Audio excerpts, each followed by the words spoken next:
ज्योतिर्मय जगदीशे तेजो में अपार परम पुष्पावन परम तुझको नमस्कार। सत्य ज्ञान आनंद के परम धाम श्री राम पुलक तो मेरा तुझे हो बे बहु प्रणाम। मुझे भरोसा राम तू दे अपना अनमोल रहूं, मथन चिंत में कभी ना डाऊं दो। गुरु जी को करिए वंदना भाव से बारंबार, नाम सुनो का से किया जिसने भव से पा। सच्चे पातशाह मेरी बख्श खता मैं नहीं माना, तू बेअंत तेरा अंत ना जाना। तर गए पापी तेरा नाम जप के, कटी जाए 84 नाम रट के। बिसर नाही दाता बख्शो हरि जा, प्यार बिरत बचाना। तो महाराज जी ने कहा है कि हर समय उस मालिक से प्रायश्चित करना है अपनी गलतियों का। दुख आते हैं, अड़चनें आती हैं, रुकावटें आती हैं, विघ्न आते हैं, बाधाएं आती हैं, ये हमारे पाप कर्म का दोष है। कुछ पाप दोष अज्ञानता में हो जाते हैं, कुछ जानबूझ के हो जाते हैं, कोई ना कोई गलती हो जाती है, तो उसकी फिर पीड़ा जो है सहन नहीं होती है। तो प्रायश्चित कर लेने से, क्षमा याचना मांगने से मालिक क्षमा करता है। तो महाराज कहते हैं बाधा बड़ी विषम जा आवे, वैर विरोध विघ्न बढ़ जावे। राम नाम जपिए सुखदाता, सच्चा साथी जो हित करता। बस सच्चा साथी है वह हित करने वाला। शोक सागर हो उमड़ा आता, अति दुख में मन घबराता। भजिए राम राम बहुबार, जन का करता बेड़ा पार।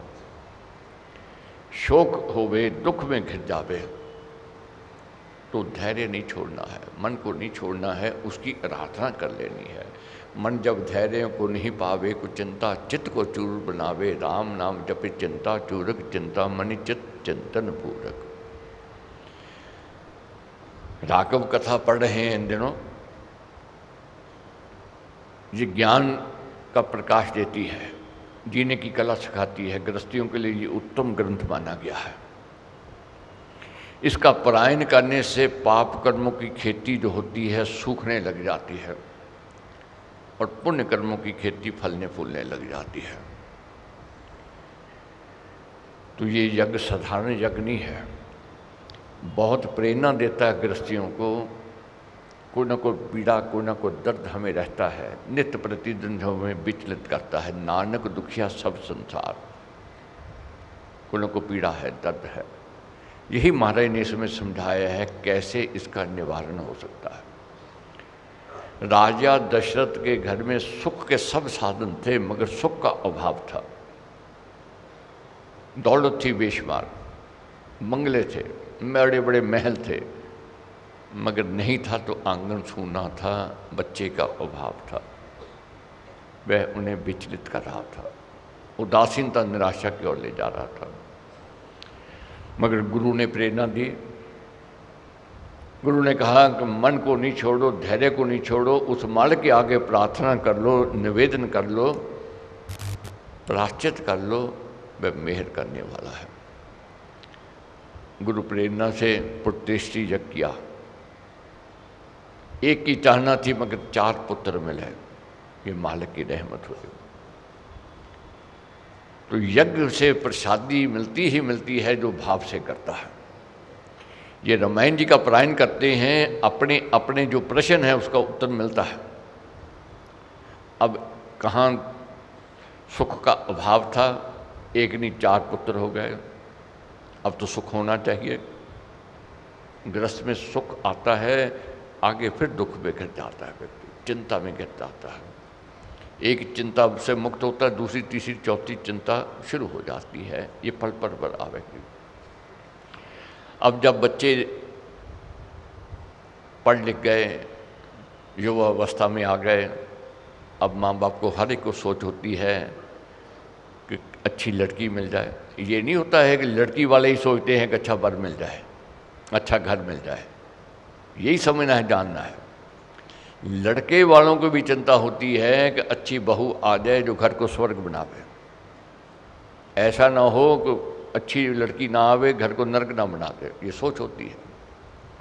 अब सोच कर रहे थे, राजा दशरथ मंत्रिमंडल की सभा बैठी हुई थी, तो राजा दशरथ कहने लगे, लड़के मेरे जवान हैं, को अच्छा वर अच्छा घर बताओ। तो इतने में द्वारपाल ने आकर कह दिया कि कौशिक मुनि आए। अब राजा दशरथ प्रसन्न हो गए कि बड़े संत महापुरुष, उनका आना ये बड़े भाग्य की बात है। तो पूछा, महाराज कैसे आए हो? तो उन्होंने कहा, कुछ कार्य से आया हूँ। राजा दशरथ क्या कहते, मैंने ये बातें तब सुना रहा हूँ कि समझना है जीवन में, ये हमारे सब में घटना घटती है ऐसे, जो महाराज ने हमें दर्शाई है। रामायण का पारायण जब करते हैं जब फिर पता चलता है। अब राघव क्या कहने लगे, विश्वामित्र जी मैं काम से आया हूँ। तो राजा दशरथ कहने लगे, आपको कहने में देरी होगी, मेरे मानने में देरी नहीं होगी, आप बोलो क्या चाहते हो। तो क्या मांग लिया कौशिक मुनि ने, मैं राम को लेने आया। पूछा क्यों लेने आए हो? कहने लगे मैंने यज्ञ करना है, असुर यज्ञ में उत्पात मचाते हैं और यज्ञ की रक्षा के लिए मैं राम को लेने आया। जब असुरों की बात सुनी राजा दशरथ मूर्छित हो गए, मैं राम को नहीं भेजूंगा। कहने लगे कि जैसे जल बिना मछली नहीं रह सकती है, जल बिना कमल नहीं रह सकता, वैसे मैं नहीं रह सकता हूँ राम के बिना। अब सेना ले जाओ, अस्त्र शस्त्र ले जाओ, सब यज्ञ की रक्षा करेंगे। मगर कौशिक मुनि क्या कहने लगे, मैं तो राम को लेकर के जाऊंगा, आप कुछ कह लो, मैंने तो राम को ले जाना है। और आपने वचन दिया है, रघुकुल रीत सदा चली आई, प्राण जाए पर वचन ना जाए।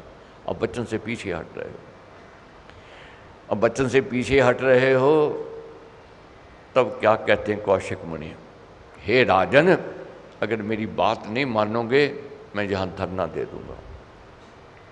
संत का धरना अमंगल होता है, ये समझना जानना है। गुरु विशेष जी जानते थे कि संत का धरना अमंगल है, तो आगे बढ़े। राजा दशरथ से कहने लगे कि हट मत करो, जिद मत करो, जैसे कौशिक मुनि कहते हैं वैसे कर लो, इसी में मंगल है, समझ लो। कौशिक मुनि खुद समर्थ है, सब कुछ कर सकते हैं, ये तेरे पुत्र राम को यश कीर्ति देने के लिए इनको ले जा रहे हैं, इसमें बाधा मत डालो। तो इसलिए महाराज ने कहा है कि जब कोई बड़ी बात बड़ी जब होने आती, विधि विचित्र से मिल जाती, उषा आगमन रवि का आना, पूर्व पवन मेघ मडराना, मुनि आगम यौवना बहाना, था रवि वंश भानु चमकाना। मुनि का आना तो बहाना था, ये तो वंश को ऊंचे ले जाने की बात थी। वंश ऊंचा होवे तो घर भी अच्छे मिलते हैं, ये समझना है, जानना है। अब क्या बात हुई, राम जी को ले जाना था, बहाना था। अब राम जी को क्यों ले जाना था, आगे स्वयंवर में जाना था राम जी ने। राजा दशरथ जहाँ विवाह की बात सोच रहे थे, स्वप्न में भी बात नहीं होती कि राजा की पुत्री जवान है उससे विवाह हो सकता है, मगर मालिक की इच्छा क्या है वह मालिक ही जानता है। कहाँ उसने रिश्ता जोड़ना है वही जानता है, कब जोड़ना है वही जानता है। हम लोग यत्न करते रहते हैं, प्रयत्न करते रहते हैं कि रिश्ता जहाँ जोड़े वहाँ जोड़े, मगर वही होता है जहाँ मालिक की इच्छा होती है।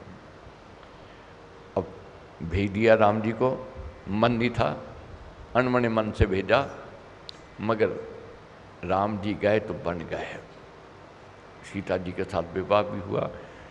तो आगे क्या पढ़ेंगे हम लोग, जब राम जी ने स्वयंवर में धनुष को तोड़ा, बरमैला पहनाई गई, तो आगे क्या होता है। दोनों ओर से जब कुल वंश बैठते हैं, राजा दशरथ के भी और राजा जनक के भी, तो अपने अपने वंश की बड़ाई सुनाते हैं, कीर्ति सुनाते हैं, दोनों तरफ से। क्या शिक्षा देते हैं महाराज, हर एक आदमी चाहता है कि मेरे बच्चे को अच्छा वर मिले, अच्छी लड़की मिले, मगर कब मिलेगा, अगर घराना अच्छा होवेगा। जब तक घराना अच्छा नहीं होवेगा, अच्छा वर नहीं, वधू नहीं मिलने वाली है। दोनों तरफ से उन्होंने अपने अपने घर की, अपने अपने वंश की बात सुनाई। तब गुरु विशेष और विश्वामित्र जी ने कहा दोनों कुल उत्तम हैं।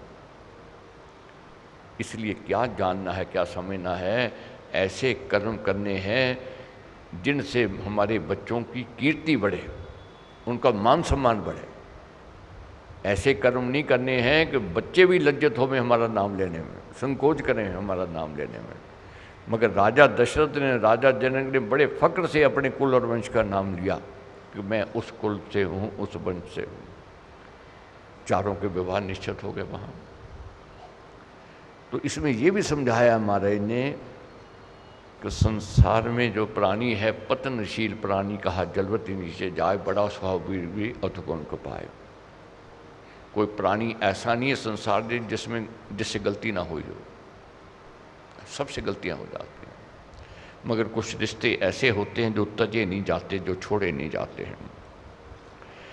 जब मिथिला की ओर जा रहे थे राघव जी, लक्ष्मण जी और गुरु वशिष्ठ जी, विश्वामित्र जी, तो आगे एक आश्रम देखा, वीरान आश्रम था,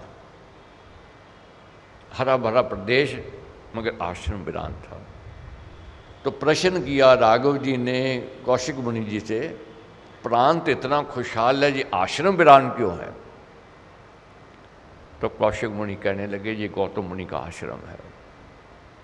तो पूछा ये वीरान क्यों है?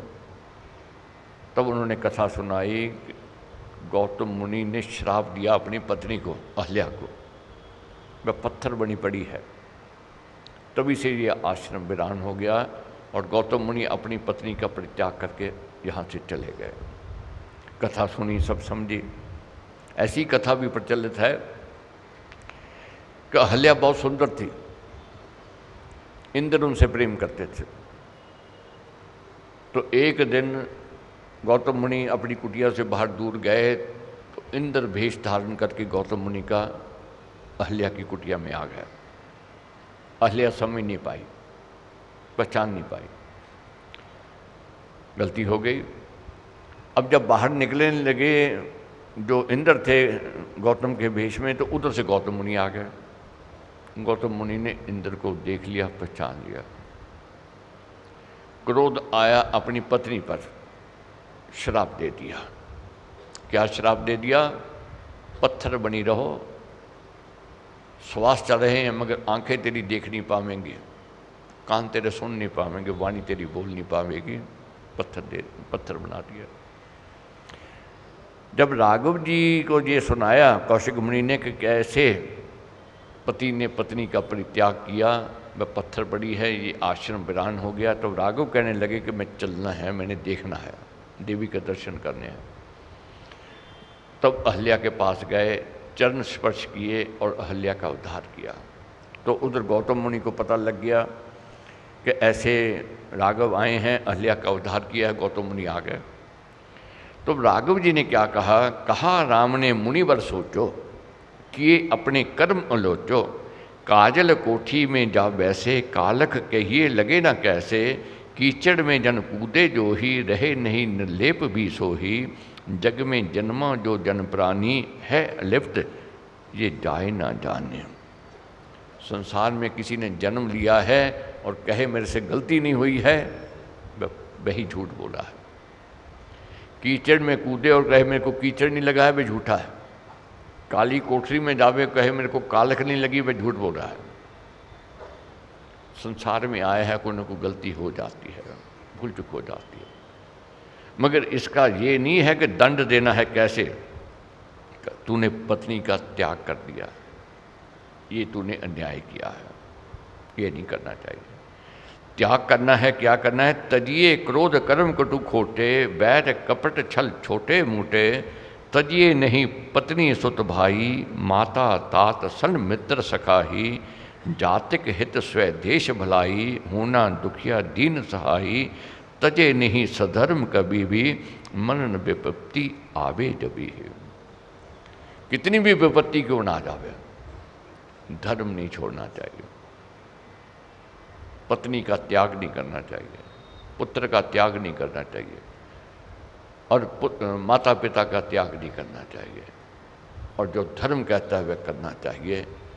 तो तेरे को ये करना चाहिए था, मगर तूने क्रोध में आकर के श्राप दे दिया।